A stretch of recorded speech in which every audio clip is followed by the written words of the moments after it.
नमस्कार दोस्तों, जय हिंद, वंदे मातरम। एक बार फिर से आप सभी का बहुत बहुत स्वागत है आपके अपने YouTube चैनल एग्ज़ाम ट्रिकी में। जैसा कि दोस्तों यहाँ पर जो आपका पेपर है फैमिली एंड कम्युनिटी का, इस वीडियो में हम अपने यूनिट 1 से लेकर के और यूनिट 5 तक जितना भी आपके सिलेबस में है उतना हम लोग कवर कर लेंगे, क्योंकि आपको भी पता है कि समय नहीं बचा है और आपका एग्ज़ाम भी है। तो हम एक ही वीडियो में सभी यूनिटों को यहाँ पर कवर करेंगे और उनसे रिलेटेड चीज़ों को जानेंगे। तो सबसे पहले आपकी यूनिट 1 के अंतर्गत परिवार का अर्थ और परिभाषा के बारे में चर्चा की जा रही है। तो हम लोग बात करते हैं सबसे पहले परिवार की और परिवार के अर्थ की। सबसे पहले हम लोग परिवार के अर्थ की बात करते हैं। तो कहते हैं फैमिली। फैमिली यानी कि ये जो शब्द है आपका, ये अंग्रेजी भाषा का शब्द, और ये शब्द जो है LUS फैमुलस, ये जो आपका शब्द है ये आपके लैटिन भाषा से बना हुआ है। लैटिन भाषा से बना हुआ है जो कि आपका फैमुलस शब्द है। इसका अर्थ क्या है कि परिवार शब्द का सदैव एक सा अर्थ नहीं लगाया जा सकता। जैसे कि लैटिन भाषा आपका फैमिली, इसमें क्या है, आपका माता पिता, बच्चे, नौकर और गुलाम जहाँ पर सम्मिलित होते हैं। तो ये आपका क्या है, फैमिली या फैमुलस शब्द का अर्थ हम कह सकते हैं। ग्रीक भाषा में इसका रूपांतरण किया गया, लेकिन हम लोग केवल फैमुलस शब्द की बात करेंगे। हो सकता है आपसे एक नंबर में यहीं से पूछ दे तो आप कहोगे सर लैटिन भाषा का शब्द है, फैमुलस शब्द से बना हुआ आपका फैमिली है। परिवार क्या होगा, कहेंगे परिवार के अंदर हमारे माता पिता, बच्चे, हमारे दादी बाबा, ये जो हैं आपको देखने को मिलते हैं। तो भैया मैकाइवर के अनुसार क्या परिभाषा है, मैकाइवर की परिभाषा क्या है, तो कहते हैं कि परिवार उस समूह को कहते हैं जो यौन संबंधों पर आधारित है और जो इतना छोटा सा व स्थायी होता है जहाँ पर बच्चों की उत्पत्ति और पालन पोषण किया जाता है। यानी कि परिवार में क्या किया जाता है, माता पिता यौन संबंध को स्थापित करते हैं, देन उसके बाद में क्या होता है कि बच्चे का निर्माण होता है और वहाँ पर हम उस बच्चे का क्या करते हैं, पालन पोषण करते हैं। तो वो हमारा क्या कहलाता है, परिवार कहलाता है। परिवार में जहाँ पति पत्नी, उनके माता पिता जो हैं और उनके बच्चे एक साथ में एक ही छत के एक ही घर में रहेंगे, तो भैया वो क्या कहलाएगा, हमारा परिवार कहलाएगा। तो परिवार की अगर हम विशेषता की बात कर लें कि भाई परिवार की विशेषता क्या क्या होगी, क्या क्या वहाँ पर आपको देखने को मिलेगा परिवार की विशेषताओं में, तो हम कहेंगे परिवार जो होती है उसकी पहली विशेषता होती है सार्वभौमिकता। सार्वभौमिकता, उसकी पहली विशेषता क्या होती है, सार्वभौमिकता। यानी कि परिवार नाम की संस्था जो है वो होती है सार्वभौमिक। यह समिति के रूप में प्रत्येक सामाजिक संगठन में पाई जाती है। प्रत्येक समाज में हमारा परिवार किसी न किसी रूप से हमारे सामाजिक विकास में देखने को हमें मिलता है। प्रत्येक मनुष्य एक परिवार का सदस्य होता है और परिवार क्या होता है, मनुष्य का भी होता है और पशुओं और अन्य प्रजातियों का भी होता है। ये सार्वभौमिकता होती है। दूसरा क्या होता है, भावात्मक आधार। जब हम लोग परिवार में रहते हैं तो एक दूसरे की मदद करते हैं, एक दूसरे से कुछ लेते हैं, एक दूसरे को हम लोग क्या करते हैं, एक दूसरे से हम लोग अगर दुख होता है तो दुख में हम शामिल होते हैं, खुशी होती है तो खुशी में शामिल होते हैं। यानी कि भावात्मक आधार से हम एक दूसरे के जुड़े हुए होते हैं, वो हमारा क्या कहलाता है, परिवार कहलाता है। परिवार की तीसरी विशेषता क्या होगी कि परिवार होगा अपना सीमित आकार का। कैसा होगा, सीमित आकार का परिवार होगा, जहाँ पर हम कहेंगे कि परिवार में माता पिता, बच्चे, औपचारिक संगठन के रूप में परिवार को एक छोटी इकाई, सबसे छोटी इकाई मानी जाती है, जहाँ पर हम लोग कुछ सीमित आकार में रहते हैं। मान लो माता पिता रह रहे हों और उनके लड़के बच्चे रह रहे हों, तो एक सीमित आकार होता है परिवार का। परिवार का जो सदस्यों का उत्तरदायित्व होगा, परिवार में सदस्यों का जो उत्तरदायित्व होगा वो होगा ऐसा कि सबसे ज़्यादा जहाँ पर परिवार में समूह देखने को मिलता है, सामूहिक संबंध देखने को मिलते हैं, और इसका जो उत्तरदायी होता है परिवार का प्रत्येक व्यक्ति होता है। मनुष्य हमेशा परिवार में रह कर के कार्य करता है, और भैया इसमें भावना और मनुष्य का जो स्वभाव होता है वो देखा जाता है। परिवार में स्थायी और अस्थायी प्रकृति भी होगी, जहाँ पर हम कह सकेंगे कि परिवार में पति पत्नी मिलकर के एक सीमित परिवार का निर्माण करेंगे जो बच्चे के लिए बेहतर होगा और एक अच्छा दृष्टिकोण वहाँ पर देखने को मिलेगा। परिवार के रूप में सदैव जो है व्यक्ति को क्या होना चाहिए, परिवर्तनशील होना चाहिए, ये आपको देखने को मिलता है। और भी काफ़ी सारी विशेषताएं हैं, मान लीजिए सामाजिक ढांचे का निर्माण करना, सामाजिक संस्था का निर्माण करना, ये सारी चीज़ें हैं, लेकिन जितना यहाँ पर आपको मैं बता रहा हूँ ये आपके लिए बहुत सफिशिएंट है। भारत में परिवार जो है सदियों से इसकी प्रथा चली हुई आ रही, जो हमारे समाज में परिवार हमें देखने को मिलता है। परिवार की अखंडता, परिवार की वफादारी और परिवार की एकता पर काफ़ी जोर दिया जाता है हमारे भारत में। हमारे भारत में क्या होता है कि जो भी परिवार होते हैं, परिवार के व्यक्ति होते हैं, वो क्या करते हैं, एक समुदाय का निर्माण करते हैं।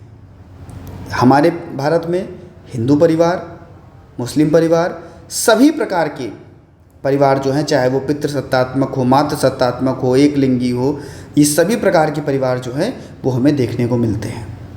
तो यहाँ पर हम लोग बात कर लेते हैं परिवार के प्रकारों की, कि परिवार के कितने प्रकार होते हैं, इनकी हम लोग यहाँ पर चर्चा कर लेते हैं। तो कहते हैं कि परिवार के प्रकार में पहला प्रकार आपका सत्ता के आधार पर, सत्ता के आधार पर दो भागों में बांटा गया है। एक आपका पितृसत्तात्मक परिवार, एक आपका मातृसत्तात्मक परिवार। पितृसत्तात्मक परिवार में आपको देखने को मिलेगा कि जो भी इस परिवार में पिता जो होगा उसकी सत्ता रहेगी, वो सर्वे सर्वा रहेगा, परिवार का जो पालन पोषण करेगा वो पिता करेगा। तो हमारे हिंदू धर्म में जो है आपको पितृसत्तात्मक परिवार देखने को मिलता है। मातृसत्तात्मक परिवार की अगर हम बात कर लें तो कहेंगे भैया ऐसा परिवार जिसकी सत्ता जो है माता के हाथों में होती है, यानी कि स्त्री उसकी देखरेख करती है और स्त्री पर ही सारी चीज़ें निर्भर होती हैं। ऐसा हमारे भारत में जो आदिवासी जनजाति हैं, जो हमारे आदिवासी जनजाति हैं, वहाँ पर आपको ऐसा देखने को मिलता है। दूसरा हम बात करें तो सत्ता के आधार पर हो गया। दूसरा हम लोग अगर बात करें तो कहेंगे भैया वंश के आधार पर। जहाँ पर वंश के आधार पर तो कहेंगे मातृवंशी परिवार, मातृवंशी परिवार। दूसरा आपका क्या होगा, पितृवंशी परिवार। और तीसरा क्या होगा, उभयवाही परिवार, उभयवाही परिवार। और भैया उसके बाद में आपका द्विनामी परिवार। इतने भागों में आपका बांटा गया। मातृवंशी परिवार यानी कि माता का विषय का परिचय दिया जाएगा, तो ये होगा आपका मातृवंशी परिवार। जो माता का जो वंश है उसके बारे में परिचय दिया जाएगा। माता का वंश क्या होता है, अपने जो आपके नानी नाना होते हैं उनके आधार पर आपका परिचय दिया जाए तो मातृवंशी परिवार। आपके अगर दादी बाबा के नाम पे परिचय आपका दिया जाए तो आपका पितृवंशी परिवार। और भैया दोनों अपने माता पिता दोनों अपने घर को छोड़ करके एक नया घर बना लें और वहाँ पर रहने लगें, तो भैया दोनों अपने वंश को छोड़ करके एक नए वंश का निर्माण करें तो वो आपका उभयवाही परिवार। और माता और पिता दोनों का वंश का जिसमें नाम हो तो वो भैया आपका द्विनामी परिवार। माता और पिता दोनों के वंश के स्थान पर बच्चों के नाम रखे जाएं तो वो आपका द्विनामी परिवार। इसके बाद में हम बात करते हैं तीसरा अपना, जो कहोगे सर स्थान के आधार पर, स्थान के आधार पर परिवार का वर्गीकरण। तो कहेंगे पितृस्थानीय परिवार, मातृस्थानीय परिवार, नव स्थानीय परिवार। तो पितृ में आपको पता है कि जिन परिवारों में विवाह के पश्चात जो वधू होती है वो ससुराल में जाकर के रहती है, यानी कि पति के घर में निवास करती है। जब पति के घर में निवास करेगी तो वो होगा आपका पितृस्थानीय परिवार। जब आपके कह सकते हैं जब मनुष्य जाकर के कहाँ जाएगा, माता के घर में जाकर के निवास करेगा और शादी के बाद में, तो वो कहलाएगा आपका मातृवंशी परिवार।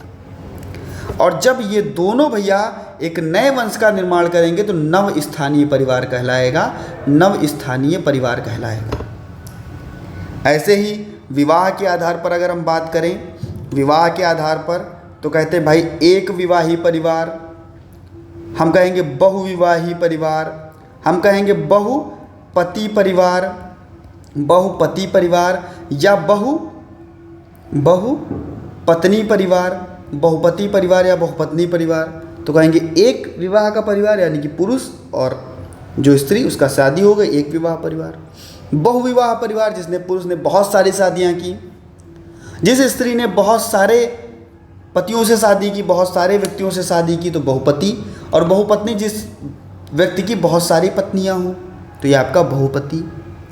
ऐसे ही अगर हम सदस्यों के आधार पर बांट लें, यहीं पर अगर हम बात लें सदस्यों के आधार पर, सदस्यों के आधार पर तो कहते हैं भैया वृहद परिवार होता है।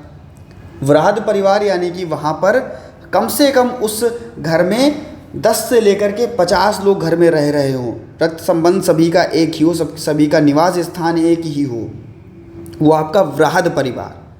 उसके बाद में आपका बड़ा परिवार।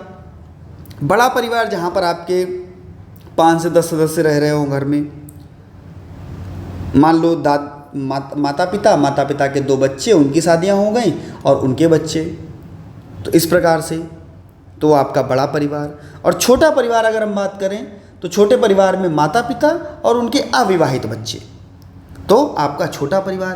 तो इस प्रकार से आपको परिवार जो है वो यहाँ पर देखने को मिलते हैं। इसके बाद में भैया हम लोग बात कर लेते हैं अपना यूनिट 1.3 और टेलीग्राम ग्रुप जिसका नाम है exam tricky for special education. Join कर लीजिएगा, कभी कभी नोटिफिकेशन आप तक नहीं पहुंच पाती है वीडियोस की, तो वहां पर वीडियो का लिंक शेयर कर दिया जाता है। बात करते हैं भैया यहाँ पर हम लोग 1.3 की, तो कहते हैं कि जो परिवार होगा उसकी संस्कृति, परिवार की संस्कृति और परिवार की प्रथाएं, परिवार की संस्कृति और परिवार की प्रथाओं का बच्चे के मानसिक और भैया शारीरिक कल्याण पर क्या इसका प्रभाव पड़ेगा। तो हम कहेंगे भाई जहाँ की पृष्ठभूमि जैसी होगी वैसे ही बच्चे का क्या होगा, विकास होगा। वैसे ही हम भाषा उपयोग करते हैं, वैसे ही हमारे रीति रिवाज होते हैं, वैसे ही हमारा विश्वास होता है। और भैया हमारी संस्कृतियों को यहाँ पर चीज़ों को देखना पड़ता है, समझना पड़ता है। इसमें भावात्मक, सामाजिक, शारीरिक, भाषाई रूप जो है बच्चे का वो विकसित होता है।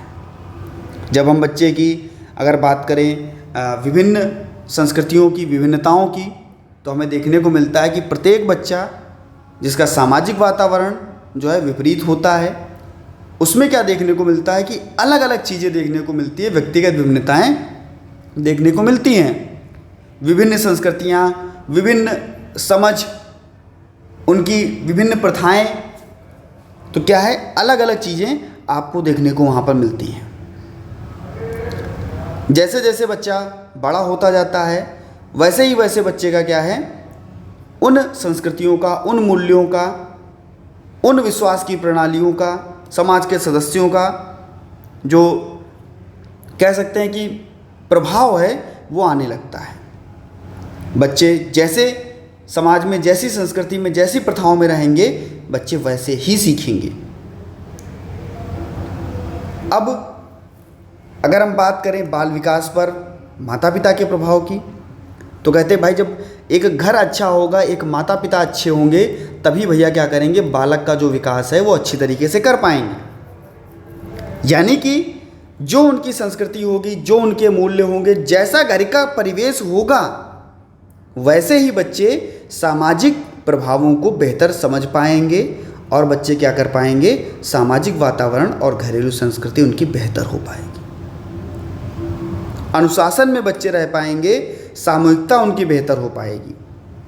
और जैसा पर्यावरण होगा वैसी ही उनकी संस्कृति होगी, वैसे ही उनका स्वास्थ्य होगा। ये सारी चीज़ें जो हैं, अगर मान लीजिए पर्यावरण दूषित है तो दूषित प्रकार से बच्चे पर प्रभाव पड़ेगा, पर्यावरण अच्छा है तो अच्छा प्रभाव पड़ेगा, वहाँ का स्वास्थ्य बच्चे का अच्छा रहेगा।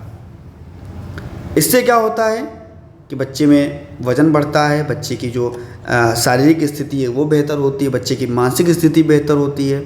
यही हम कहते हैं ना कि एक स्वस्थ शरीर ही स्वस्थ मस्तिष्क का निर्माण करता है।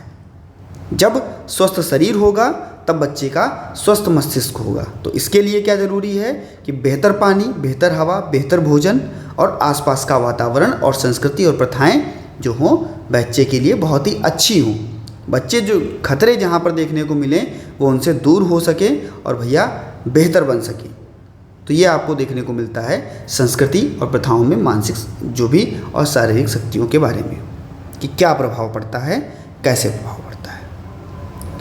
इसके बाद में आपका जो भी आपके पेरेंट्स होंगे इनके प्रकार, पेरेंटिंग के प्रकार हम कह सकते हैं 1.4 में पेरेंटिंग के प्रकार, पेरेंटिंग और इसके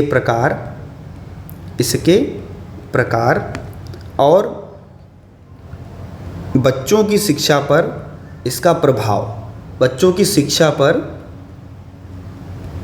प्रभाव क्या पड़ेगा, बच्चों की शिक्षा पर क्या प्रभाव पड़ेगा, इस पर हम लोग यहाँ पर चर्चा करेंगे। तो कहेंगे कि जो पेरेंटिंग है इसका तात्पर्य शैशवावस्था से वयस्कता तक बच्चे का पालन पोषण और देखभाल करना। पेरेंट्स क्या करते हैं कि जब से बच्चा शैशवावस्था में होता है और जब तक बच्चा वयस्क नहीं हो जाता तब तक काम ही होता है कि भैया उनका पालन पोषण और देखभाल करना जब तक वो जीवित हैं तब तक। बच्चे को एक जिम्मेदार और वयस्क नागरिक बनाना, उनके शारीरिक देखभाल, भावात्मक समर्थन, मार्गदर्शन उन्हें प्रदान कराना। इसके लिए भैया इनको क्या करना, इनका पालन पोषण करना, इनका पालन पोषण करना, यानी कि इनका जो रोज़मर्रा की ज़िंदगी है उनमें स्वतंत्र बनाने के लिए इनको बेहतर बनाना।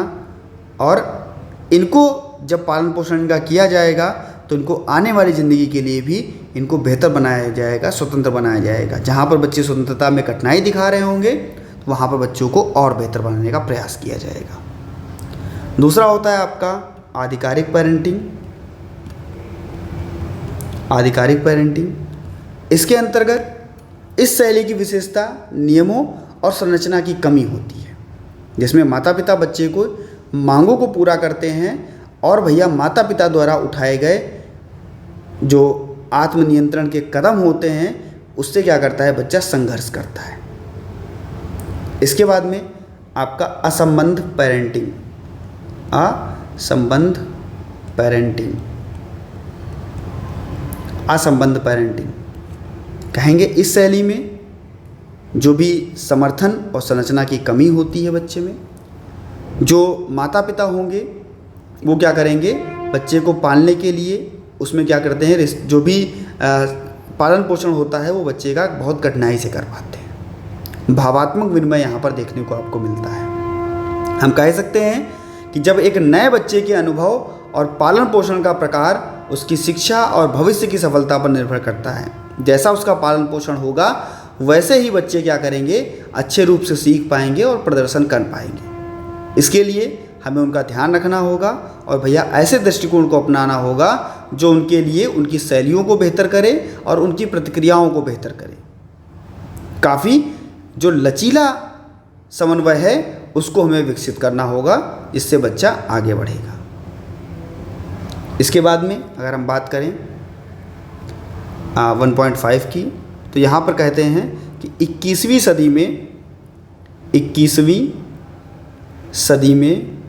सदी के आधुनिक शिक्षार्थियों के माता पिता की चुनौतियाँ, जो हमारे 21वीं सदी के शिक्षार्थी हैं उनके माता पिता की चुनौतियाँ क्या रहती हैं। जब हम 21वीं सदी की बात करते हैं तो बच्चे क्या है, बहुत ज़्यादा ओवर एक्टिंग करते दिखते हैं।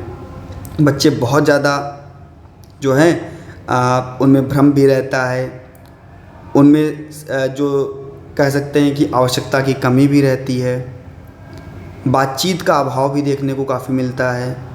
तो ये अगर हमें चीज़ों को दूर करना है तो बच्चे को हम लोग विद्यालय में, स्कूल में क्या करेंगे, उसको स्वतंत्रता प्रदान करेंगे। प्रभावी ढंग से उसको हम क्या करेंगे, उसको और बेहतर बनाएंगे, उसके कौशल को और बेहतर बनाएंगे। उसके लिए क्या करना होगा कि उनमें जो अवसाद चिंता है, जो प्रदर्शन वो दिखा रहे हैं, उसको हमें कम करना होगा। ये माता पिता का काम होगा। माता पिता क्या करेंगे, उनको नए नए सीखने के अवसर और पहचानने के अवसर देंगे, जो उनके सुझाव को बेहतर करेगा और भैया उन्हें आगे बढ़ने के लिए प्रेरित करेगा। अपने बच्चों के वातावरण को जो भी ऐसा वातावरण बनाना जिसमें बच्चा पढ़ना सीखे, चुनौतियों को बेहतर करना सीखे, संघर्षों और जो भी उनके अवसर हैं उनको पहचानना सीखे। प्रदर्शन कैसे किया जाएगा इसके बारे में उसको पता हो, और साथ ही साथ भावनात्मक नियंत्रण भी बच्चे में होना चाहिए। भावनाओं का नियंत्रण भी बच्चे में होना चाहिए।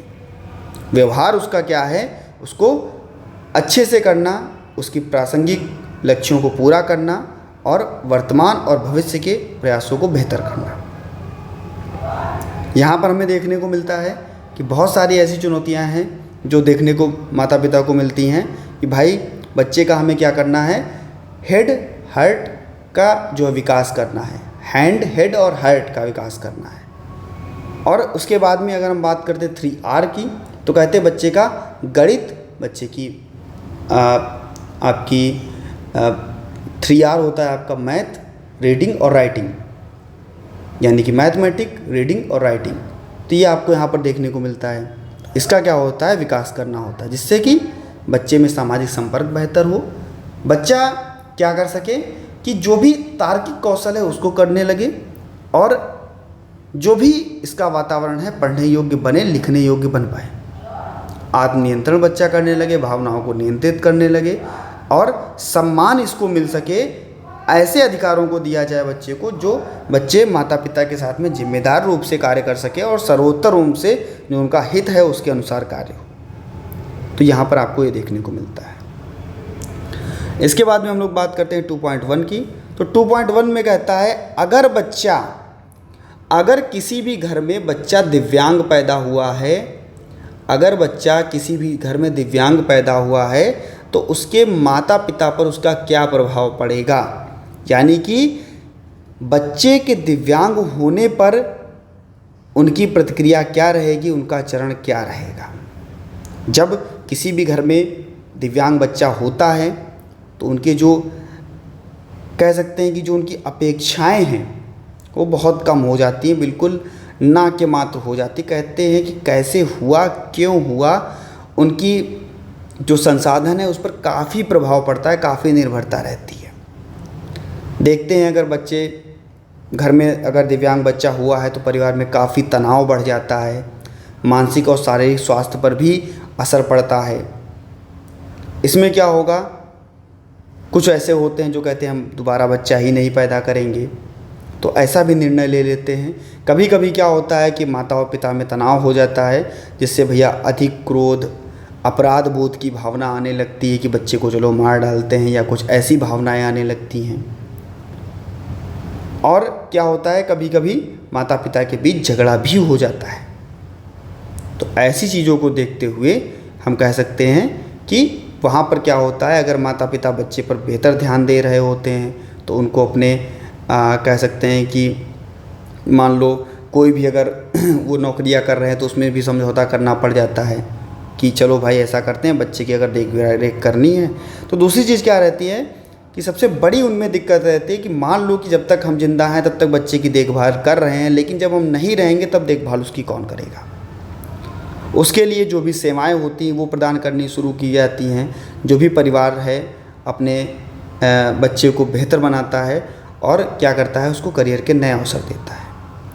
इसमें क्या होता है कि इनकार भी किया जाता है कि भाई कैसा बच्चा हो गया। इसमें क्या होता है, कभी कभी क्रोध भी आता है, कभी कभी सौदेबाजी भी कर ली जाती, कभी कभी माता पिता डिप्रेशन में भी चले जाते हैं, और कभी कभी माता पिता उस बच्चे को स्वीकारते भी हैं और उसकी जो कमियां हैं उनको दूर करने का प्रयास करते हैं। तो ये सारी चीज़ें हमें देखने को मिलती हैं। कहते हैं कि भाई समाज नहीं स्वीकार करेगा, हम नहीं स्वीकार करेंगे, हमारे दोस्त आएंगे, रिश्तेदार आएंगे, वो क्या कहेंगे। तो ये सारी चीज़ें जब एक घर में बच्चा होता है दिव्यांग, तब देखने को मिलता है माता पिता पर उसका क्या प्रभाव पड़ता है। बात करते हैं इसके बाद में अपना यूनिट 2.2 की।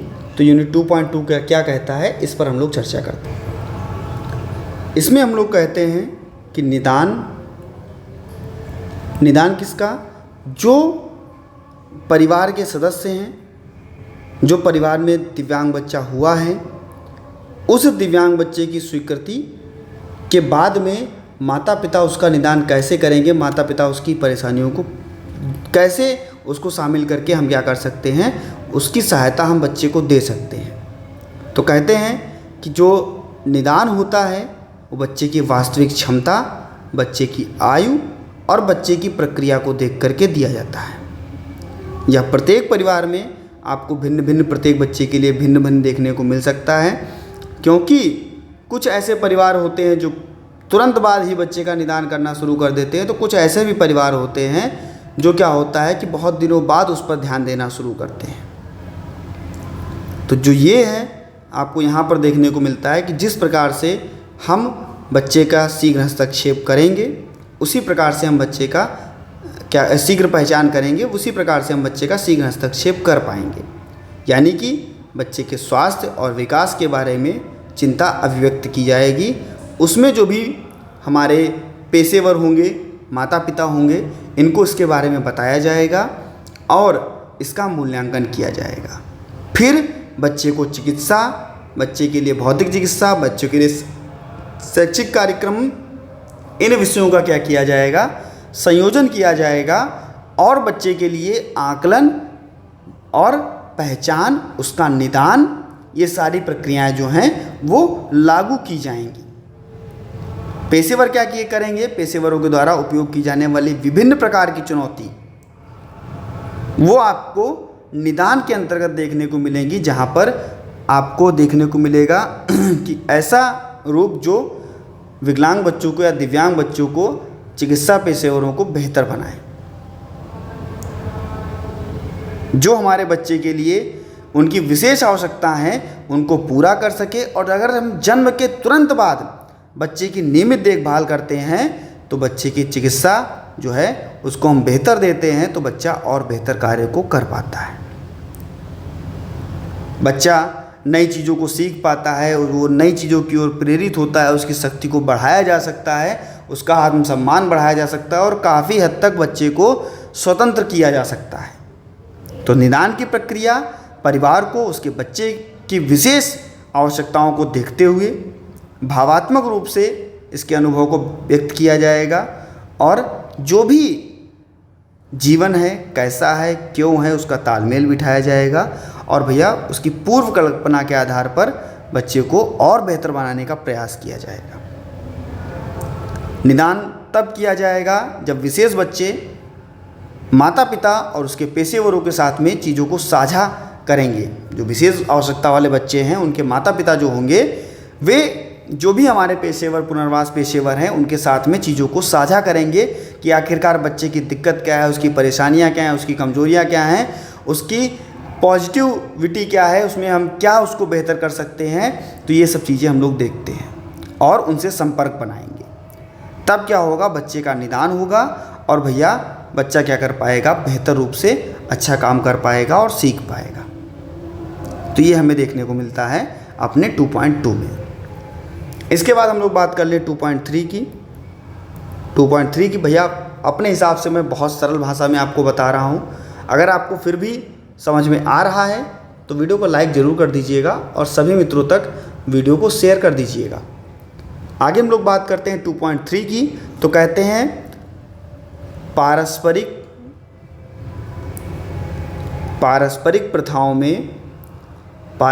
प्रथाओं में परिवार की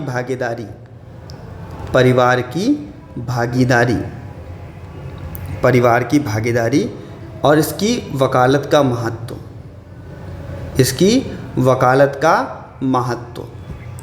तो हम कहेंगे कि जो पारस्परिक प्रथाएं हैं उसमें परिवार की क्या भागीदारी रहेगी।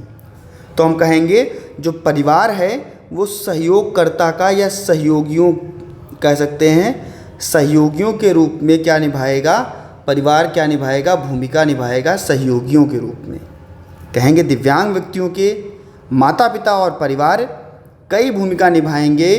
कुछ अवांछनीय या अनुचित या कुछ आवश्यकता से अधिक या जो भी उत्सुकता है, इसको देखते हुए बच्चे की समस्याओं और संगठनों इसकी सेवाओं को जो है बेहतर बनाएंगे। जो भी शैक्षणिक निर्णय है वो बच्चे का बेहतर बनाएंगे। इसमें क्या होगा, परिवार का समर्थन और अर्थ की अगर हम लोग बात कर लें, अर्थ और परिभाषा की बात कर लें, समर्थन के, परिवार के समर्थन, अर्थ और परिभाषा की बात कर लें, तो हम कहेंगे परिवार के समर्थन को किसी भी या सभी कार्यों के रूप में परिभाषित किया जाएगा जो परिवार की प्रणाली को मजबूत बनाएगा और बनाए रखने के लिए काम करेगा। खासकर ये प्रक्रियाएं जब अपनाई जाएंगी जब बच्चे की अक्षमता है उसको विकसित कर पाएगी, बेहतर कर पाएगी। इसमें क्या होगा, परिवार का सहयोग भी बहुत ज़रूरी होता है, परिवार का सहयोग भी बहुत ज़रूरी होता है। यानी कि एक परिवार के समर्थन को परिवार के साथ साझेदारी के रूप में विकसित किया जाएगा और परिवार की क्षमताओं और इसकी मजबूती को बेहतर किया जाएगा। इसके लिए हम लोग सामाजिक और भावात्मक समर्थन भी करते हैं। बच्चे का सामाजिक समर्थन और भावात्मक समर्थन भी करते हैं। जैसे दिव्यांग बच्चों के लिए उनके माता पिता सभी चरणों पर निरंतर उनका कह सकते हैं विकास करेंगे। पुनर्वास के लिए जो भी एकीकृत ढांचा है उसका अगर अभाव है तो उसको दूर करेंगे। तो ये सारी चीज़ें जो हैं पुनर्वास की प्रक्रिया में बच्चे के लिए क्या ज़रूरतें हैं, उसका लक्ष्य क्या है, इन सभी चीज़ों को देखेंगे, उसमें हस्तक्षेप की योजना बनवाएंगे और भैया उसका समन्वय करेंगे, कार्यान्वयन किया जाएगा। देन लास्ट में क्या किया जाएगा, उसका मूल्यांकन किया जाएगा। खास करके जो हमारे आईडी बच्चे हैं इनके लिए व्यक्तिगत देखभाल की बहुत ज़्यादा ज़रूरत होती है। शिक्षा में इनको बेहतर बनाया जाता है और भैया साहित्य को इसको काफ़ी बेहतर बनाने का प्रयास किया जाता है। तो उसकी स्वीकृति को क्या मिलता है, बढ़ावा मिलता है, विशेष ज़रूरतों को इनकी पूरा किया जाता है। तो ये आपको देखने को मिलता है आपके 2.3 के अंतर्गत, जहाँ पर परिवार की भागीदारी क्या होगी उसकी बात हम लोगों ने की। इसके बाद में हम लोग बात कर लेते हैं 2.4 की। तो 2.4 आपका क्या कहता है, इस पर चर्चा करते हैं। कहते हैं कि परिवार सशक्तिकरण की अवधारणा, क्या कहेंगे, परिवार सशक्तिकरण की, परिवार सशक्तिकरण की अवधारणा, परिवार सशक्तिकरण की अवधारणा। तो हम कहेंगे हमें परिवार को अगर सशक्त बनाना है तो दिव्यांग बच्चों के जो परिवार की क्षमता है और उनकी ज़रूरतें हैं तो हमें क्या करना होगा, उनको स्वतंत्र बनाना होगा। जीवन को नियंत्रित करने की क्षमता और उसकी प्रक्रियाओं को शामिल करने के लिए इसको काफ़ी और बेहतर बनाना होगा। इसमें पारिवारिक अधिकारिता, समस्या समाधान की सेवाएं और माता पिता को पारिवारिक समस्याओं से निपटने में मदद की जाएगी और बच्चे को उसकी सुरक्षा, कल्याण, स्थायित्व को बढ़ावा देते हुए उसे मजबूती और ताकत प्रदान की जाएगी। इसमें हम कह सकते हैं कि कार्यक्रम के माध्यम से, इस कार्यक्रम के माध्यम से हम कहेंगे कि बच्चे में जो भी पिछड़ापन है, जो भी उसका पाठ्यक्रम है, सीखने के लिए जो भी कार्यक्रम है, उसको हम क्या करेंगे, बेहतर बनाएंगे। इसमें क्या होगा, जब परिवार को सशक्त किया जाएगा, जब परिवार को सशक्त किया जाएगा तभी जाकर के परिवार में सकारात्मक गुण होंगे उत्पन्न और भैया वो क्या कर सकेंगे, समुदाय को भी और बेहतर बना सकेंगे। इसमें हम क्या कर सकते हैं, अगर इनकी कठिनाइयों से हमें निपटना है तो भैया पालन पोषण जो है, पालन पोषण का जो लगाव है वो दिखाना होगा, वो करना होगा। यानी कि माता पिता और बच्चे एक दूसरे के लिए मजबूती, स्वास्थ्य की भावनाएं और बच्चे पर भरोसा, इसकी स्वीकृति, सकारात्मक मार्गदर्शन, ये सभी चीज़ें बच्चे को दी जानी चाहिए। बालक या बाल विकास का ज्ञान होना चाहिए, जहाँ पर बच्चे कैसे बढ़ते हैं, बच्चे का विकास कैसा होता है, किस वातावरण में बच्चा बेहतर बढ़ता है, इन सभी चीज़ों के बारे में पता होना चाहिए परिवार को, तभी वो बाल विकास के बारे में जान पाएंगे। माता पिता को कैसा होना चाहिए, फ्लेक्सिबल होना चाहिए। माता पिता को लचीलेपन का उपयोग करना चाहिए। जहाँ पर अगर कोई भी तनाव है तो उसमें फ्लेक्सिबिलिटी दिखानी चाहिए। क्रोध और निराशा जो है वो नहीं करनी चाहिए। माता पिता को क्या करना चाहिए, संपर्क बनाना चाहिए, और ऐसा संपर्क जो भैया सामाजिक हो, ऐसा संपर्क जो सामाजिक हो, यानी कि रचनात्मक, सहायक व्यक्ति और समुदाय के साथ में जुड़ाव की भावना को बेहतर करना, पालन पोषण बेहतर करना, और भैया उन्हें प्रोत्साहन देना। माता पिता के लिए सहायता, जैसे मान लीजिए बच्चे को माता पिता जो भोजन दे रहे हों, कपड़े दे रहे हों, बुनियादी ज़रूरतें जो बच्चे को दे रहे हों, तो भैया उसके स्वास्थ्य और कल्याण को सुनिश्चित करना, बच्चे को सशक्त बनाना, और भैया उनको क्या देना, उनको बेहतर सेवाएं देना जो उनकी ज़रूरतों के इर्द गिर्द हों, ज़रूरतों के आसपास हों। ये चीज़ें हम लोग कर सकते हैं। इसमें क्या होगा, परिवार को सशक्त बनाने के लिए अगर रणनीतियों की बात कर लें, तो भैया सबसे पहले सक्रिय परिवार से हम लोग क्या करेंगे, बातचीत करेंगे, बातचीत को बढ़ावा देंगे, सकारात्मकता को बढ़ावा देंगे। उसके बाद में हम ये पहचानेंगे कि परिवार की ज़रूरतें क्या हैं, उनका मानक निर्धारित करेंगे, और तत्काल बच्चे का क्या करेंगे, बच्चे को सफलता से बेहतर करेंगे, ज़रूरतों को पूरा करेंगे, और भैया उसको हम आगे बढ़ाएंगे। इसके लिए ज़रूरतों को पूरा करना, जिम्मेदारियों को उनके बारे में बताना, उनकी भावना को बढ़ाना, जो भी स्वीकार और अस्वीकार की भावना है इसको बेहतर बनाना, बच्चे को काफ़ी स्वतंत्र करना, और भैया एक जिम्मेदार नागरिक बनाना अपने परिवार को। ये अपने को देखने को मिल सकता है जब परिवार को सशक्त किया जाएगा तब। इसके बाद हम लोग बात करते हैं आपके 2.5 की। तो 2.5 आपका क्या कहता है, जो भी आपकी इंटरवेंशनल की प्रथाएं हैं, इंटरवेंशनल की जो प्रथाएं हैं, इंटरवेंशनल प्रथाओं के लिए भागीदारी, तो कहेंगे दिव्यांग बच्चों के लिए पारस्परिक प्रथाओं के लिए साझेदारी में दिव्यांग बच्चों के व्यापक और देखभाल को सहायता प्रदान करना, उन्हें स्वास्थ्य पेशेवर, देखभाल करने वालों के लिए सामुदायिक संगठन, इसको शामिल करना, और भैया परिणामों का सुधार लाना, इससे जीवन की गुणवत्ता को बढ़ाया जा सके। बच्चों की जीवन की गुणवत्ता को बढ़ाने के लिए उसमें हस्तक्षेप, आपका भौतिक विकास करना, व्यावसायिक विकास करना, बच्चे का भाषा विकास करना या भाषा चिकित्सा देना, बच्चे के लिए सहायक तकनीकों को देना, ये सभी जो चीज़ें हैं वो शामिल की जाती हैं। बच्चे के लिए physiotherapy, occupational therapy, speech therapy और असिस्टिव डिवाइसेस वो बच्चे को दी जाती हैं, और बच्चे को प्रभावी ढंग से उसके देखभाल में मदद की जाती है। ये काम कौन करता है, ये काम हमारी बहुविषयक टीम करती है, मल्टी डिस्पेंसरी टीम करती है। उसकी प्रथाओं को बेहतर बनाना, जो प्रौद्योगिकी है उसको देना, और भैया दिव्यांग बच्चों के लिए बेहतर परिणाम को निकालना। जब इतनी चीज़ें बच्चे को दी जाएंगी तो बच्चा बेहतर होगा, बेहतर परिणाम उसका निकलेगा।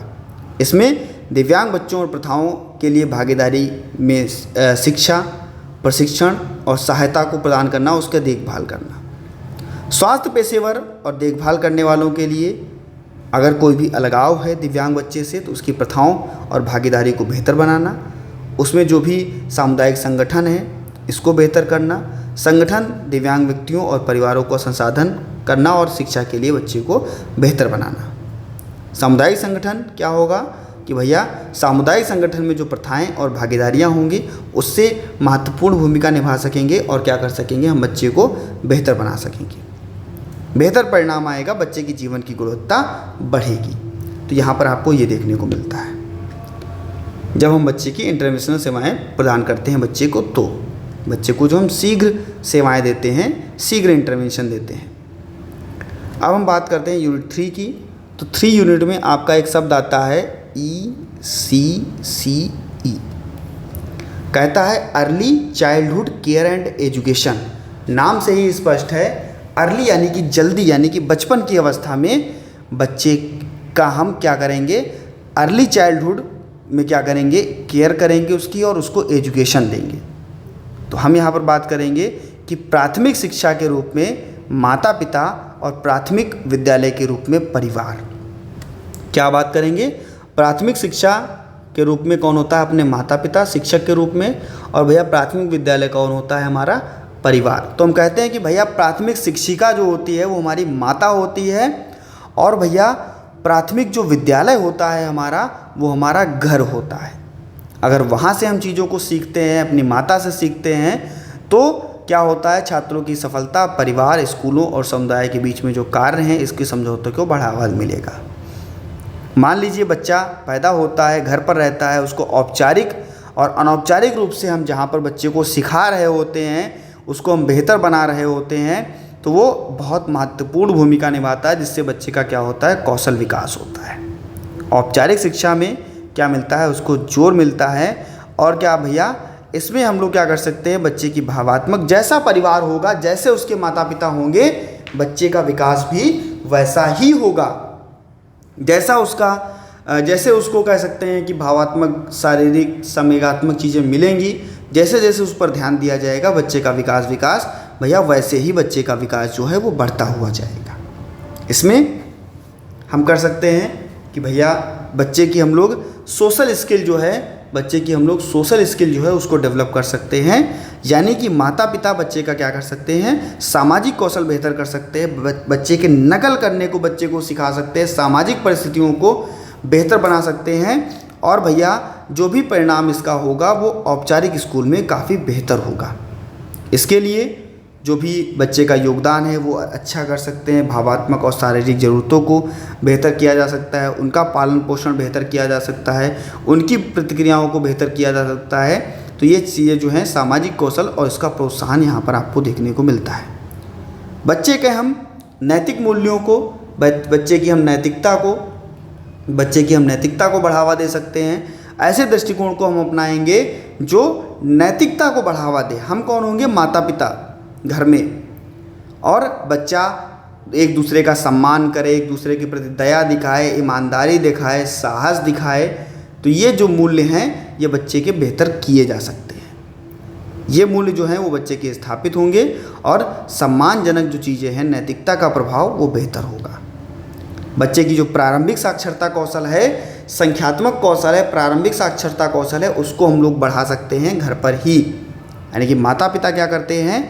बच्चे जब 3 से 4 साल के होते हैं तो बच्चे का क्या करते हैं? प्रारंभिक साक्षरता कौशल उसको डेवलप कर सकते हैं। बच्चे को पढ़ने पर जोर दे सकते हैं, बच्चे को इशारों, प्रतीकों, रुचियों और सकारात्मक चीज़ों को देखते हुए बच्चे को प्रोत्साहन दे सकते हैं। इसमें बच्चा क्या करेगा? बच्चा गंभीर रूप से चीज़ों को सीखेगा और उसकी क्षमताएं बढ़ेंगी। अपने माता पिता के द्वारा बच्चा भावनात्मक चीज़ों को व्यक्त कर सकता है। शैशवावस्था में ही बच्चा दर्द, तनाव, इन चीज़ों को काफ़ी बेहतर बना सकता है।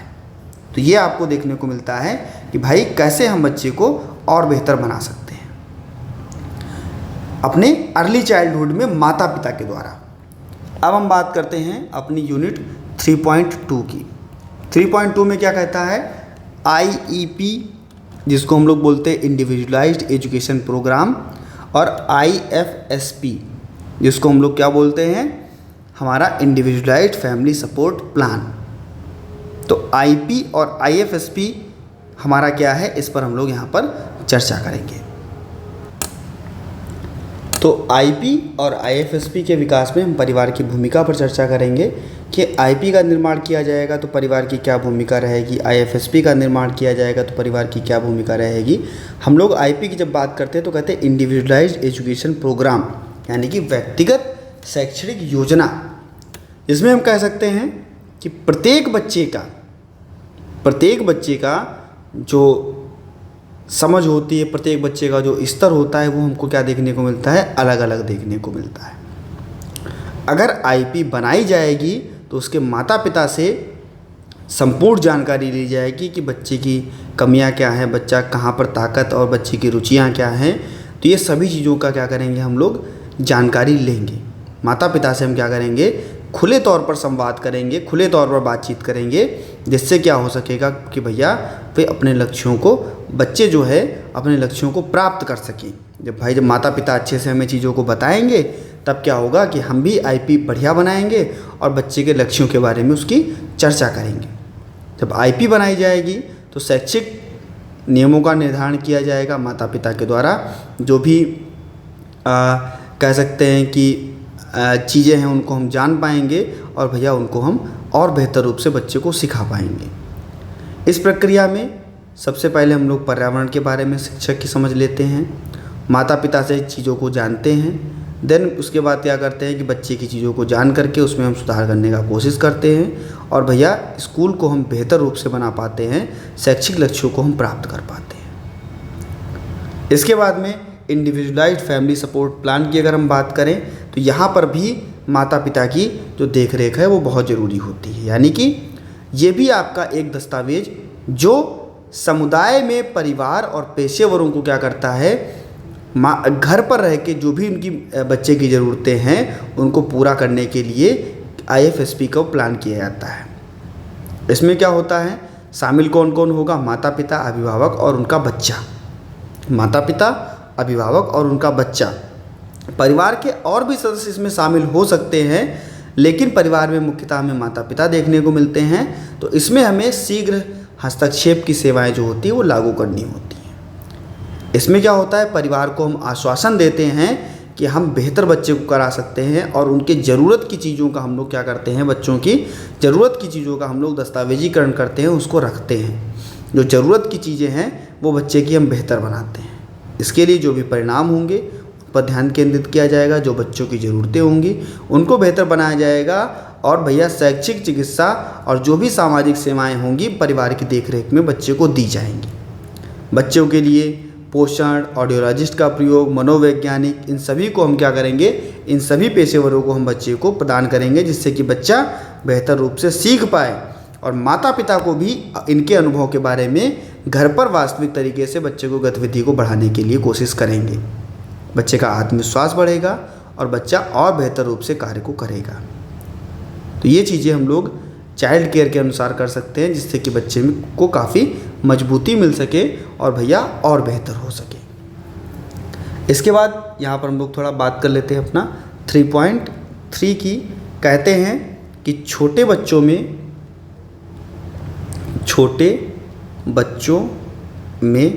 आधारभूत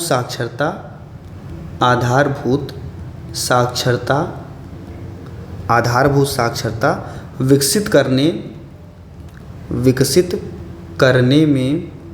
करने में परिवार की भूमिका। कहेंगे कि भैया छोटे बच्चे में अगर हमें साक्षरता कौशल का विकास करना है तो परिवार की क्या भूमिका होगी।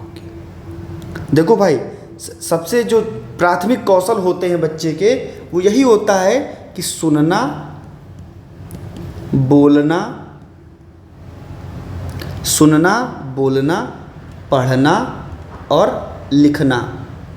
सुनना, बोलना, पढ़ना और लिखना, यही प्राथमिक साक्षरता कौशल होते हैं बच्चे के। जो बच्चों में अगर कोई भी दिव्यांगता है तो उनमें विकासात्मक देरी देखने को मिलती है। वे कौशल आमतौर पर विकासशील बच्चों की तुलना और जो भी इसकी परिपक्वता है उसको ये क्या करते हैं, बढ़ाते हैं। बच्चे का स्तर जो भी है उसके अनुसार हम उनके कौशलों को बेहतर बना पाते हैं। सबसे पहले जो शिशु है उसके बारे में हम चीज़ों को जानें, उसके वातावरण के बारे में जानें और भैया उसमें सबसे पहले अगर हमें सुनना बोलना कराना है तो सबसे पहले हम लोग राइमिंग वर्ड्स का प्रयोग करते हैं। देन बच्चों को हम लोग कहानियाँ सुनाते हैं और फिर उनसे हम लोग कहानी सुनते हैं और उसके बाद में भैया उनको हम ताली बजाने का भी प्रयास करवाते हैं। सुनने के प्रोत्साहन के लिए हम बच्चे को इतना करवा सकते हैं। इसके बाद में अगर हम बच्चे को बोलने के लिए प्रोत्साहित करेंगे तो बच्चे को बोलने के लिए प्रोत्साहित करने में बच्चे को हम लोग हाय, हेलो, टाटा, बाय बाय, नमस्ते ऐसी चीज़ों को करना सुनवाएंगे। सबसे पहले हम बच्चे को कहानी के बारे में परिचित कराएंगे और भैया बच्चे से शिष्टाचार अभिवादन करवाना शुरू करवाएंगे। कुछ तुकबंदी वाले गीत जो हैं उनको बोलने के लिए बताएंगे और बच्चे की रुचि को देखते हुए चीज़ों को हम ध्यान में देंगे और बच्चे को कहानियाँ सुनाना साझा करेंगे। इसमें अगर बच्चे को हमें पढ़ने के लिए प्रोत्साहित करना है तो हम कहेंगे कि सबसे पहले हम दाएं बाएं, ऊपर नीचे, उल्टा पुल्टा ऐसे शब्दों को पढ़ाना शुरू करेंगे। फिर दिन प्रतिदिन के जो भी कार्य हैं उनको बढ़ाना शुरू करेंगे, कहानियों को पढ़ाना शुरू करेंगे, कविताओं को पढ़ाना शुरू करेंगे, अक्षरों के बारे में हम लोग ज्ञान बताएंगे बच्चे को। और क्या होगा, जो भी लेख पुस्तक के जो भी लेख होंगे उसके बारे में बच्चे को बताएंगे। तो ये चीज़ें हम बच्चे को कर सकते हैं। अगर बच्चे का हमारा लिखने का कौशल बेहतर करना है तो सबसे पहले हमको ये पता होना चाहिए कि उसका सूक्ष्मगामक कौशल अच्छा है या नहीं है, यानी कि वो क्या अपनी उंगलियों को जो है पेंसिल को पकड़ पाता है या नहीं पकड़ पाता है, मार्कर को पकड़ पाता नहीं पकड़ पाता। पेन, मार्कर, क्रेयॉन्स के माध्यम से हम बच्चे को क्या करवाएंगे, दैनिक जीवन के जो अवसर हैं उससे बच्चे को बेहतर करवाएंगे। इसके बाद में हम बच्चे को क्या करवाते हैं, स्क्रबलिंग करवाते हैं, इधर उधर घसीटा मरवाते हैं। देन बच्चे का क्या करते हैं, हम लोग आकार और अक्षरों के बारे में सीखना प्रदान करवाते हैं। दैनिक जीवन की गतिविधियों को अगर बढ़ावा मिलेगा तो दैनिक जीवन में हमारी वही गतिविधियाँ, खाना खाना और नहाना, कपड़े पहनना और क्या है, अपनी ग्रूमिंग करना, अपनी देखभाल करना। तो दैनिक जीवन की यही गतिविधियाँ हमें देखने को मिलती हैं, जहाँ पर बच्चे कपड़े पहनते हों, जहाँ पर बच्चे भोजन खाते हों, जहाँ पर बच्चे नहाते हों, बाथिंग करते हों और अपनी दैनिक जीवन की क्रियाओं को करते हों। तो ये सारी चीज़ें हमारे दैनिक जीवन में हमें देखने को मिलती हैं। इसके बाद में हम लोग अगर बात कर लें,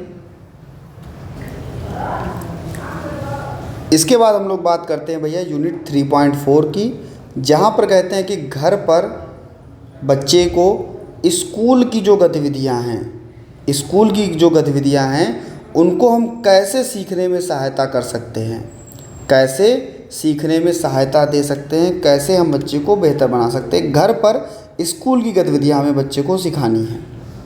तो हम कहेंगे कि भाई जो भी जटिल ज़रूरतें हैं बच्चे की, यानी कि जो भी बच्चे की सहायता कौशल है उसको हम बेहतर कर सकते हैं। यानी जो भी जटिल ज़रूरतें हैं इसमें जो परिवर्तन है उसको बेहतर करना। हम बच्चे के लिए कह सकते हैं कि सामान्य जो भी उसकी दिनचर्या है उसको पालन करवाना, नियमित रूप से जो रणनीतियाँ हैं उसको लागू करवाना, उसका अभ्यास करवाना।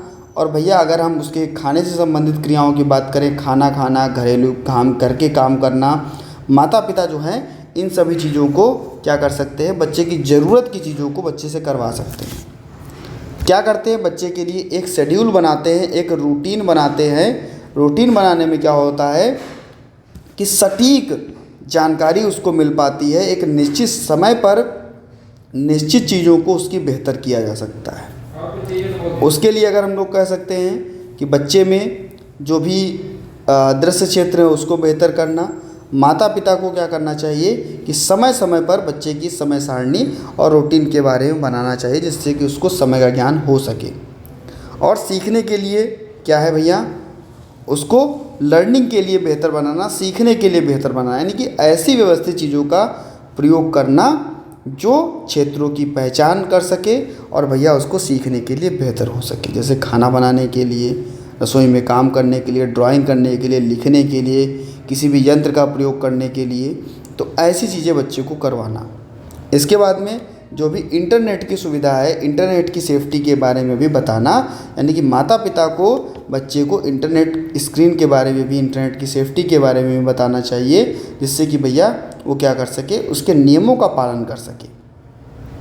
और घर पर बच्चे के सीखने के समर्थन को बेहतर करना, सीखने के समर्थन को बेहतर करना, यानी कि घर पर जब माता पिता बच्चे के सामाजिक, भावात्मक, शारीरिक विकास को बेहतर करेंगे तब क्या होगा, तब बच्चा परिवार और स्कूल में क्या कर पाएगा, बेहतर प्रदर्शन कर पाएगा और बच्चा बढ़िया सीख पाएगा। इसमें क्या होता है कि अगर हम बात करें सबसे पहले तो कहेंगे माता पिता जो है बच्चों की आदतों का बेहतर विकास करें। जो भी विद्यालय में होमवर्क दिया जाए वो घर पर करवाया जाए। असाइनमेंट हो, होमवर्क हो, प्रोजेक्ट हो, उसकी जांच भी की जाए। और बच्चे को टीवी, गेम, सोशल मीडिया जो है इसके बारे में भी सीमित जानकारी दी जाए। बच्चे को हम लोग अगर विद्यालय से घर आ रहा है तो और भी चीज़ें, जैसे मान लीजिए पुस्तकालय, संग्रहालय, चिड़ियाघर, इन गतिविधियों के माध्यम से हम को करिकुलर एक्टिविटीज़ भी कराएं, जहां पर बच्चा सफल हो और उसका जो भावात्मक विकास हो वो और अच्छा हो। इसमें स्कूल और समस्याओं के साथ मिलकर के बच्चे में वृद्धि हो और बच्चा अच्छा प्रदर्शन कर सके। तो ये सारी चीज़ें जो हैं आपको 3.4 पे देखने को मिलती है कि घर पर जो स्कूल के कार्य हैं, स्कूल की शिक्षा है, वो कैसे उसके माता पिता देंगे। इसके बाद में हम लोग बात कर लेते हैं अपना 3.5 की। तो कहते हैं समावेशी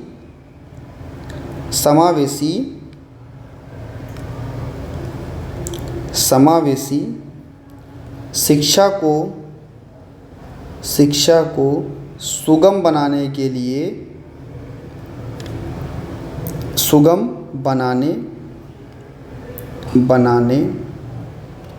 में परिवार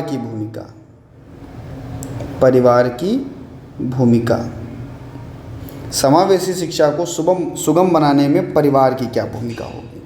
क्योंकि देखो भाई, प्रत्येक बच्चा, चाहे वो सामान्य बच्चा हो चाहे वो विशेष बच्चा हो, आपको पता है कि वो जाता है कहाँ पर? परिवार में जाता है। और जो परिवार में जाता है तो क्या होता है भैया कि वो प्रत्येक परिवार के सदस्य, हमें भैया ये देखने को मिलता है कि जो समावेशी शिक्षा होगी वहाँ पर सभी प्रकार के बच्चे जाएंगे, सामान्य बच्चे भी जाएंगे, दिव्यांग बच्चे भी जाएंगे। तो क्या होता है, कभी कभी परिवार के लोग कहते हैं कि भाई वहाँ पर दिव्यांग बच्चा जा रहा है, हम अपने बच्चे को नहीं भेजेंगे, हमारा बच्चा तो सामान्य है।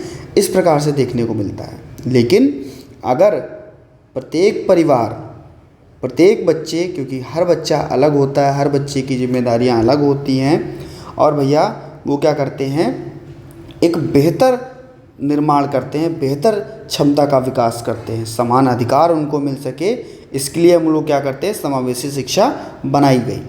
समावेशी शिक्षा गैर दिव्यांग बच्चों के लिए के साथ एकीकरण के साथ में सभी दिव्यांग बच्चों के अधिकारों की रक्षा करती है। समावेशी शिक्षा क्या करती है कि भाई अगर कोई भी दिव्यांग बच्चा है तो परिवार के साथ रहने और सभी बच्चों को निकटतम स्कूल जाने की अनुमति देता है, जिसमें बच्चे की बाधाएं दूर होती हैं, बच्चे को ऐसा विकास किया जाता है कि बच्चे के उसकी आवश्यकता के अनुसार उस पर जोर दिया जाता है। और इसकी प्रक्रिया यहाँ पर शामिल की जाती है, जहाँ पर माता पिता और पुनर्वास पेशेवर मिलकर के बच्चे के लिए जो भी कम्युनिकेशन है उसको प्रशिक्षित कर सकें, उसके अनुभव को मूल्यवान बनाया जा सके, बच्चे को जो माता पिता प्रशिक्षित नहीं हैं उनको उनके बारे में बताया जा सके, जिससे क्या हो कि और भी बच्चे लाभकारी हो सके, उनके साथ में जो भी समावेशी शिक्षा है इसको बढ़ावा मिल सके, इनके संसाधनों को बढ़ावा दिया जा सके। तो ये आपको यहाँ पर देखने को मिलता है। इसके बाद में हम लोग बात कर लेते हैं किसकी भैया, समुदाय की। इसके बाद में हम लोग बात करते हैं समुदाय, जिसको हम लोग बोलते हैं कम्युनिटी। समुदाय यानी कि कम्युनिटी, ये भी आपके लैटिन भाषा के शब्द कम और MUNIS म्यूनिस, ये दो शब्दों से मिलकर के बना है। कम का अर्थ होता है आपका टुगेदर यानी कि एक साथ,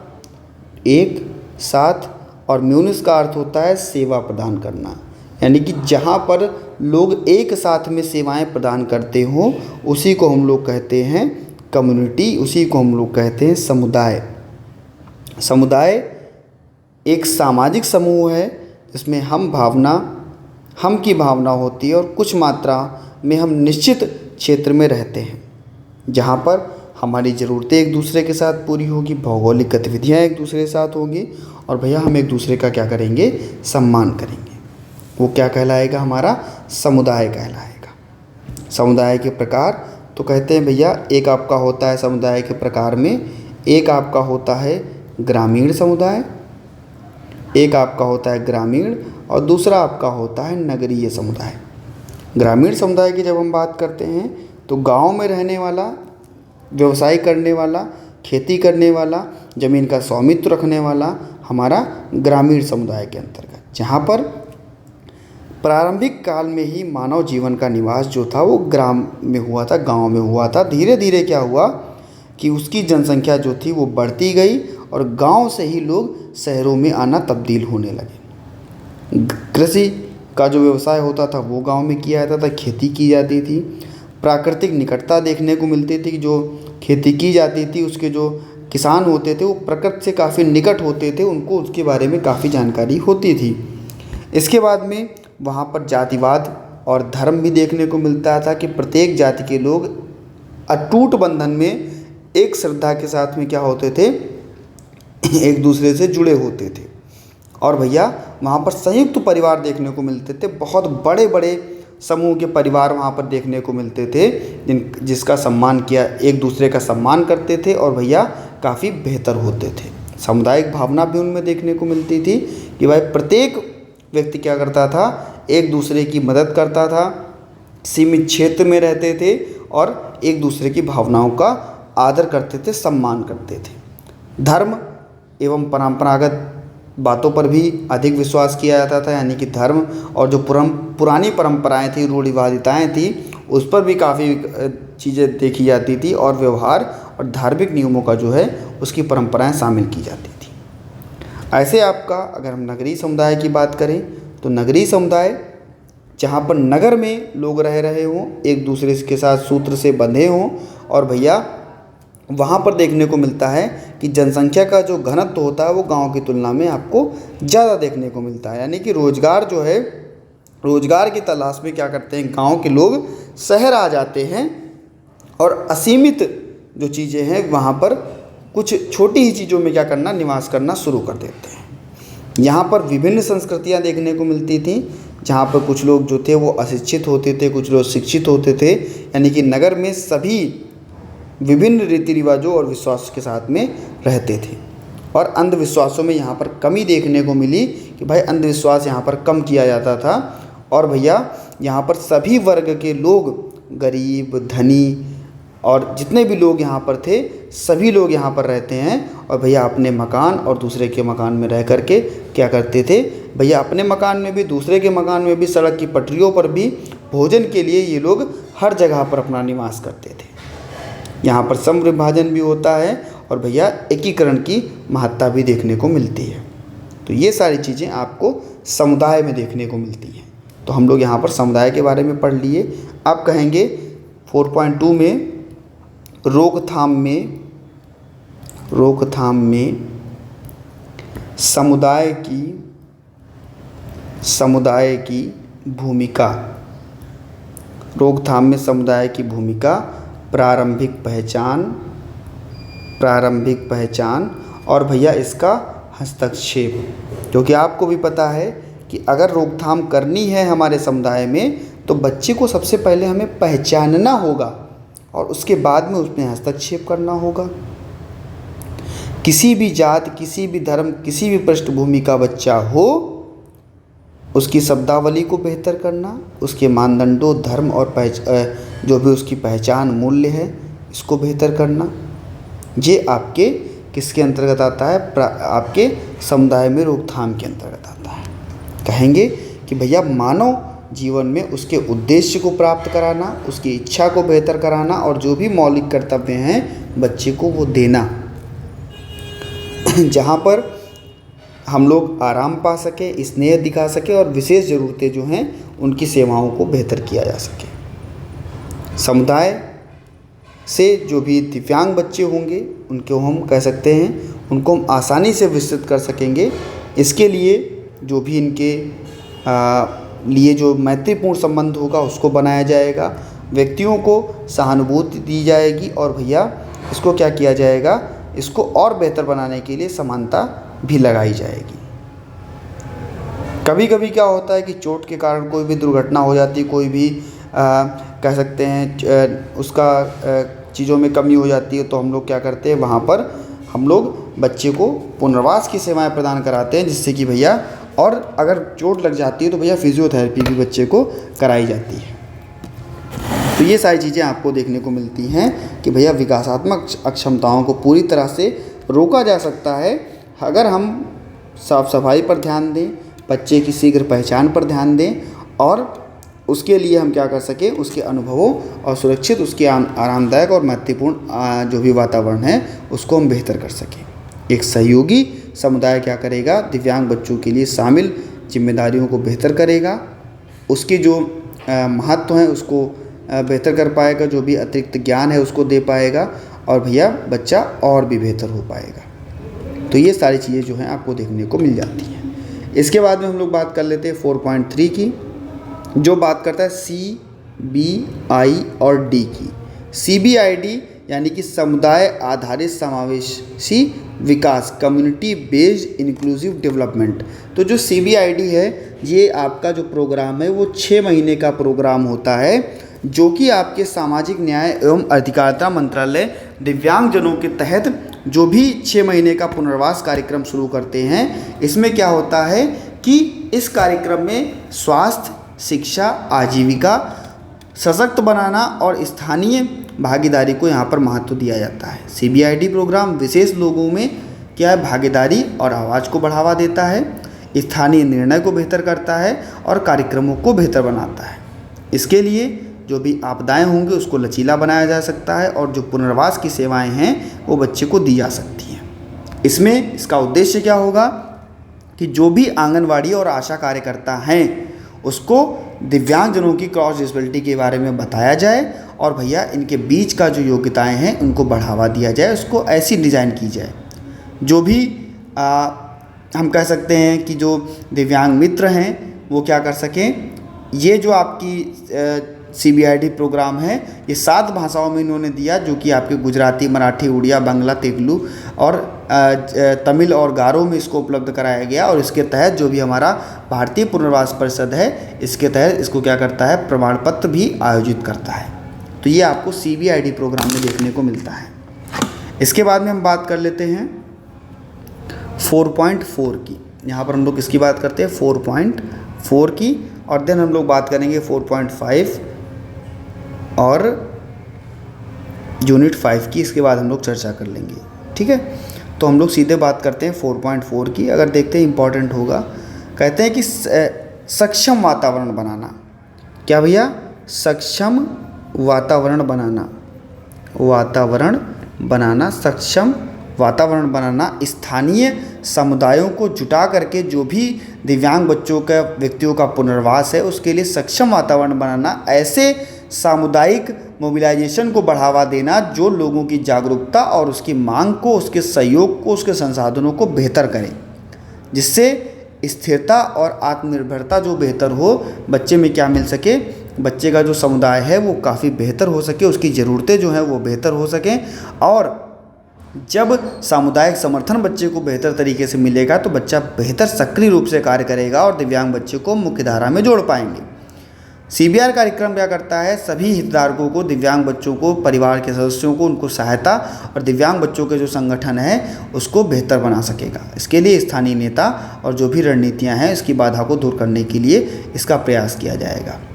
इसमें इसके अधिकारों और अवसरों को क्या किया जाएगा, निश्चित समावेशन किया जाएगा। इसमें क्या किया जाता है, वित्तीय सहायता दी जाती है, धन की सहायता दी जाती है, जो भैया हमारे मोबिलाइजेशन को बढ़ावा देती है, एकजुटता को बढ़ावा देती है।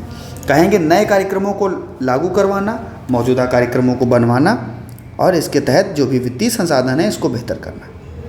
इसमें स्थानीय सरकार, अनुदान और सब्सिडी के बारे में बात करना, जो भी दान है या हम कह सकते हैं नागरिक समाज संगठन, इसके बारे में बात करना, जो हमारा स्थानीय स्तर है, जो पर्याप्त संसाधन है ये जहाँ पर उपलब्ध नहीं है तो इसको हम लोग CBR के माध्यम से विकसित कर सकते हैं और क्षेत्रीय और अंतर्राष्ट्रीय स्तर पर हम लोग क्या कर सकते हैं, धन को दे सकते हैं।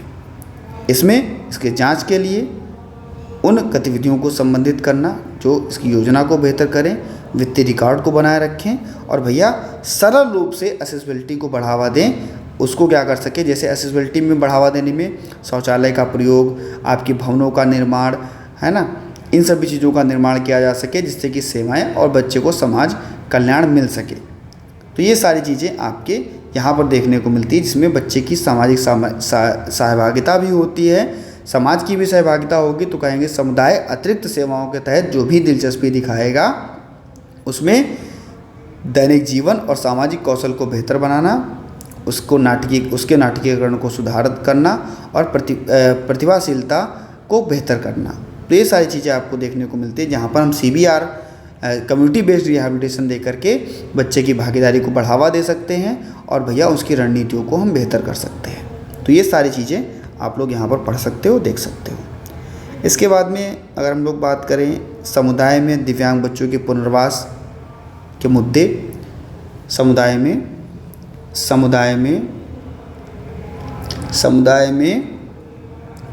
दिव्यांग बच्चों के, विकलांग बच्चों के पुनर्वास के मुद्दे और चुनौतियाँ। तो हम कहते हैं कि भाई अपर्याप्त फंडिंग होती है। अगर सरकार के पास फंडिंग ज़्यादा होती है तो भाई सभी बच्चों को जो है वो पर्याप्त रूप से जो बच्चों का पुनर्वसन है वो किया जा सकेगा। अगर फंडिंग नहीं होगी, फंड की कमी होगी, इसके कारण क्या किया जा सकेगा, उसकी जनसंख्या, इसकी आवास की योजनाएं जो हैं उनको नहीं ज़्यादा दिया जा सकेगा, डेटा का अगर अभाव होगा। मान लीजिए हमको पता ही नहीं है कि कितने लोगों को हमें पुनर्वास देना है, तो ये भी हमारे पास अगर अभाव है तो हम नहीं दे सकते किसी भी बच्चे को। लेकिन आप अगर डेटा का जो भी सांख्यिकीय डेटा है इसका अगर अभाव होगा तो भी बच्चे को हम लोग नहीं कर सकते। इसके लिए क्या जनगणना की योजनाएं चलाई जाती हैं जिसमें पता हो पाता है कि कितने लोग जो हैं उनको पुनर्वास की सेवाएं चाहिए। इसकी सिफारिशें जो होती हैं उसकी अधिकारिता यानी कि एम्पावरमेंट किया जाता है, जो कि हमारे PW वाले बच्चे रोजगार की पहुंच को बढ़ावा देंगे। और भैया अधिक इसकी आवश्यकता होगी जो क्या कर सकेंगे, सांकेतिक भाषा को बढ़ावा दिया जाएगा, बधिर व्यक्तियों के लिए कॉन्क्लेव इम्प्लांट को बढ़ावा दिया जाएगा। तो ये सारी चीज़ें आपको यहाँ पर देखने को मिलती है। भौतिक और पर्यावरणीय बाधाओं को भी दूर किया जाता है सरकार के द्वारा। जो भी गतिविधियाँ हैं इसमें सक्षम बना करके बच्चे की भौतिक और पर्यावरणीय गतिविधियों को दूर करना, घरेलू संसाधनों को बेहतर करना और उसको अनुकूल बनाना।